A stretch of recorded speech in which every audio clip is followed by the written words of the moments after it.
Alright, what's up you guys? Welcome to my channel. My name is Cecily, and in today's video I'm giving you some tips on alternatives to shop fast fashion. So if you are a regular to my channel, you might have seen my video last week in which I explained in length why I stopped making fast fashion hauls. So if you haven't seen that one yet, I recommend you to go check that one out after you watch this one. But like I said in that video, I didn't want it to present you with a problem without a solution, or at least how I am approaching this journey. So that's what this video is about today. So the first alternative, which is in my opinion the best alternative, is to shop less.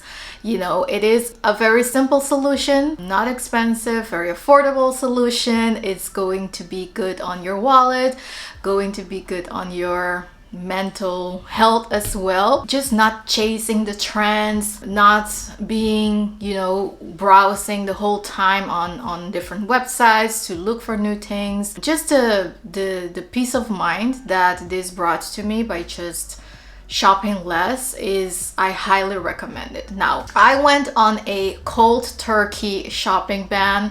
At this point, it has been 4 months. Of course, there are some cute things that I see here and there that I'm like, yeah, I might get that, or that looks cute, or that will fill a gap in my wardrobe. But the trigger for me is not that deep that I actually bought something. So it comes very natural to me that I haven't bought anything, any fashion related stuff in like 4 months. This is just helped me also to embrace my minimalistic style way more. I already have a bunch of clothing, so it really pushes me to style my clothes also in different ways, to experiment with that. So yeah, it's honestly the #1 alternative that I can recommend to you. Now, the second thing that I would recommend is to declutter your wardrobe. Honestly, you guys, by decluttering your wardrobe, or actually organizing your wardrobe in a different way, just taking a good inventory of what you have in your wardrobe, what are the things that you actually like, that you wear a lot. This will create a wardrobe that you love, and it makes getting dressed just so much easier, way more fun also, because the clothes that you have actually make you feel inspired to get dressed. It's not like a, you know, tasks that you dread every single morning, but that you actually look forward to. So honestly,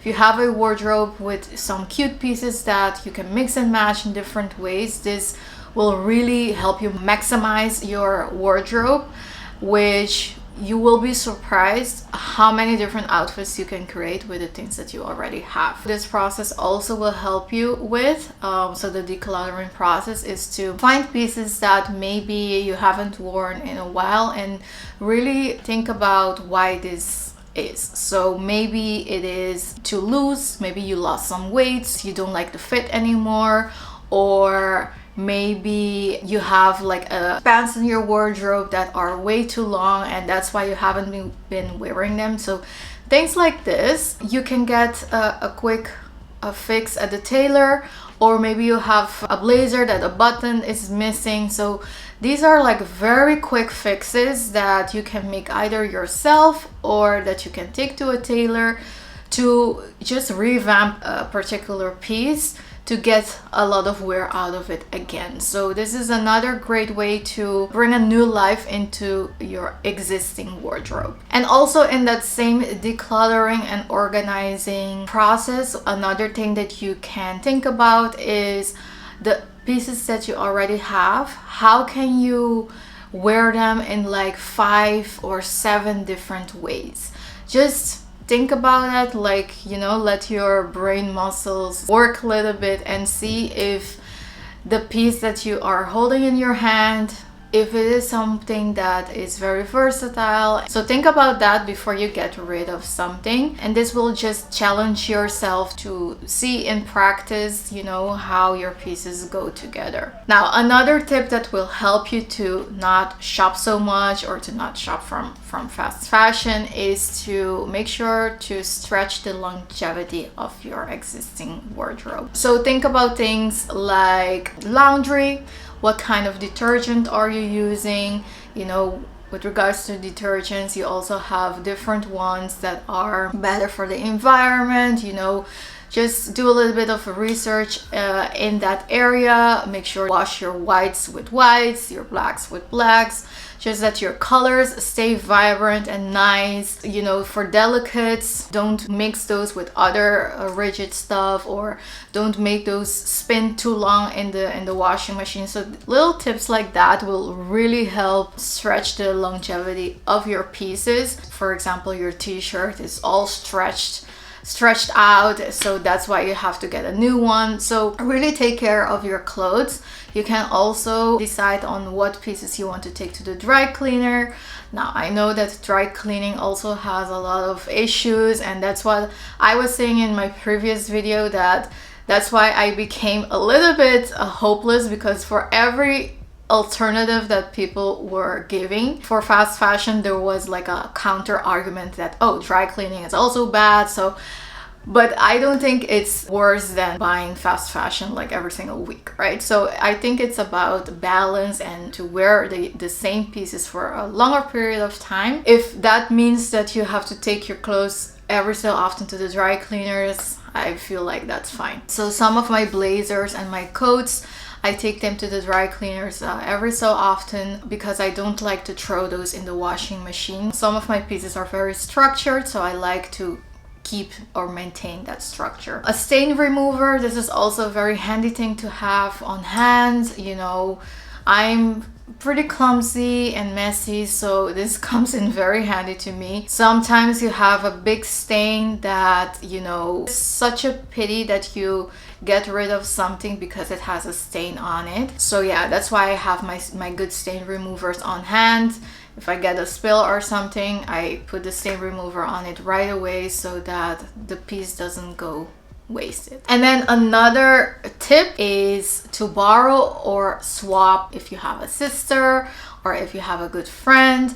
I unfortunately don't really make use of this because I don't have a sister, and my friends, I don't really have that. I could do it, but I don't know. I haven't done this yet. I don't really have that kind of relationship with my friends. I don't know, but we're not that close, you know. But I could definitely do this, especially accessories and stuff like that. But definitely if you have a bestie in your life or a good sister, you have the same sizes. I wish I had a sister that I could do this with.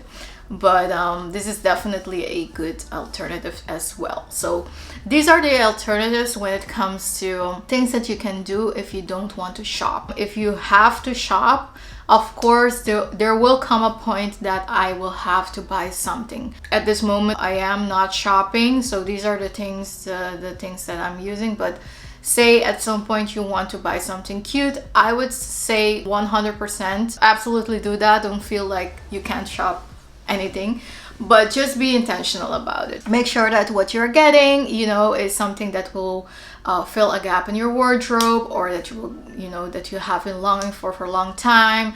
You get a lot of use out of it. One tip that I can give when you're going into like a retail store, or even when you're shopping online, is to be laser focused. I have the same method when I go to the grocery shop, because the grocery store, because I know if I go just like, you know, open-minded, I will leave with way more stuff that I needed, and then, you know, the food goes spilled as well, and that's just not sustainable. So I go with my little list. So I go laser focus what I need, and then that's it. And this is the same way that I shop nowadays. So I make sure that I have my wish list ready, the things that I want, and then I go and shop for those specific things only. Now, when it comes to shopping, a good alternative to buying something new, I'm sure you have heard about this, but a good alternative is to thrift, or to buy secondhand. buy vintage. I have to be honest with you, I haven't done this yet. I don't have anything against it, but I haven't dabbled into this world yet. Now I hear very good things about people who buy clothes thrifted and especially vintage, that you can get a lot of gems.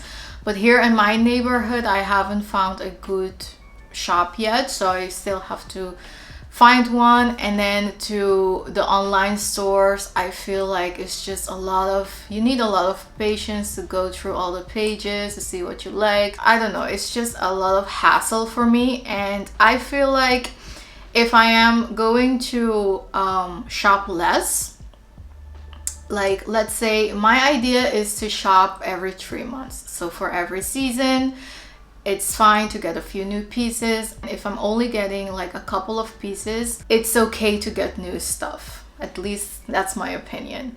If you want to get your stuff secondhand and vintage, go right ahead. I am thinking of getting a vintage handbag real soon. That will be my first experience with trying that. So who knows, maybe after that I'll be completely converted. But at this point, I have to be honest, I haven't really experimented with this yet. But I know it is a very sustainable alternative to buying new stuff, because honestly there is so much clothes on this planet already to go around, so there is no point to create new clothing. So I am aware of that, but I feel like if I just buy 2 pieces every 3 months, I feel like it's justified in a way. But if you don't agree, feel free to leave a comment. I'm open to you guys convincing me otherwise. Another alternative is to rent something. Now, this is another alternative or thing that I heard not so many great things about. Let's say if you want to go to a wedding or a prom, things like that, there is no point to buy a dress for just one occasion. So it's good to rent something. But I've heard that there are a lot of chemicals and stuff for cleaning the clothing at these renting companies, which is not good for the environment again. So that's why I was saying, like, for all of these alternatives, there seems to be something like a but. You can do this, but this and that. I still feel like it's better than buying new stuff from fast fashion, right? So if you have this once in a lifetime occasion, why not rent something? Like, if I'm being honest, if I would get married, I would rent my wedding dress. Even a year ago, I was like, no way, wedding is just a once in a lifetime, so I want to buy my wedding dress and this and that. But now I have completely changed my mindset. I'm like, why would I spend? Because if I would buy a wedding dress, it would be something like real fly, so it would be very expensive. So why would I spend so much money on a dress for just one day? I don't know. It is a special occasion, but I feel like you can find a lot of great alternatives on the renting or the vintage market as well. Another thing, if you are handy, is that you can make your own clothing, right? I am not crafty or handy like that, so this is not for me, but I know that some people do this and they find it super exciting, because what's better than,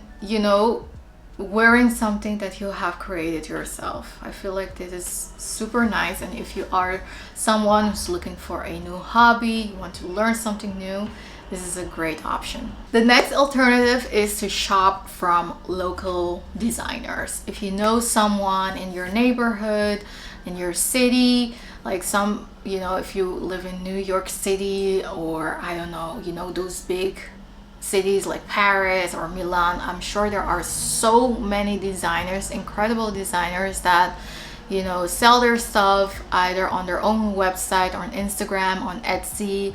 So these are also great alternatives instead of buying from like big conglomerates like the H&M and the Zara, etc. Then we're coming more towards the other options. But if you really have to buy something from a big brand, I would say try to look for more ethical, sustainable brands. And I was a little bit hesitant on whether I should mention a few, because I know that, like I said, maybe they are sustainable when it comes to, you know, using good materials and stuff, but maybe they are not so ethical. I'm not sure. So I'm giving you a disclaimer right here. These are some brands that I have seen or heard of that are very sustainable wise, but also ethical, but don't hold me to it. I would say do your own research, and I will put a few websites that I have found to help me a little bit, or that give ratings and stuff like that. So it will help you to make your own judgment whether you think they are ethical and sustainable enough. But one option is Patagonia. And maybe you've heard in the news that the owner of Patagonia actually gave the company to charity, which I think is just incredible. But like I said, I don't know if this is 100%, you know, tried and true, or the best option when it comes to sustainability, but it seems to be a very good brand when it comes to sustainability. So Patagonia is one. Eileen Fisher, Levi's is also using a lot of recycled material and stuff like that. And Levi's, the quality of their denim is so durable, period. That part is, in my opinion, sustainable, because if you get one pair of jeans, you can wear that for your whole lifetime. And that's pretty remarkable and incredible. Reformation. And then the final alternative, which I know, like I said in my previous video, I am aware that not everybody can shop from sustainable brands, because sustainable brands tend to be more expensive than fast fashion, which is very logical because, again, refer to my previous video. But if you can't do any other thing than buy from fast fashion, I would say to really pay attention to how the clothes are made, what materials they are made from, and make sure that you buy some good quality stuff. So for example, from H&M, I do have some pair of denim that are incredible quality. So it is pretty comparable to Levi's in that I would say if you can't afford the $100 pair from Levi's, you can get, it's fine to get the $20 pair from H&M, but make sure it is in a sturdy denim, durable, that will go with you for like 10-15 years to come.